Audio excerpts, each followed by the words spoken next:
আলম মোড় জানা যায় ঢাকা বিশ্ববিদ্যালয়ের সেন্ট্রাল মসজিদের সামনে বাদঝোড় অনুষ্ঠিত হয়েছে। এই কিছুক্ষণ এখনো সবাই ছাত্র দলের নেতাকর্মীরা এখানে অবস্থান করছেন এবং তবে যে বাহী গাড়ি সেটি সেন্ট্রাল মসজিদের এলাকা ত্যাগ করছেন এই মুহূর্তে।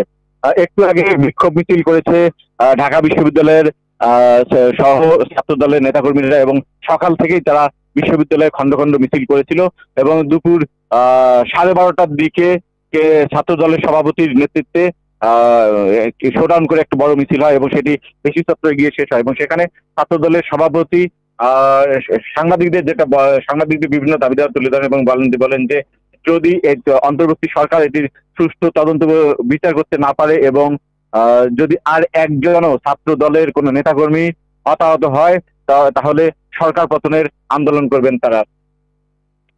তাছাড়া ঢাকা বিশ্ববিদ্যালয়ের ভিসি প্রক্টর এবং স্বরাষ্ট্র উপদেষ্টার পদত্যাগ দাবি করেছে ছাত্র দল এবং এই যে সাম্য হত্যাকাণ্ডের ঘটনায় 3 জনকে কিন্তু পুলিশ গ্রেপ্তার করেছে আইন শৃঙ্খলা বাহিনী।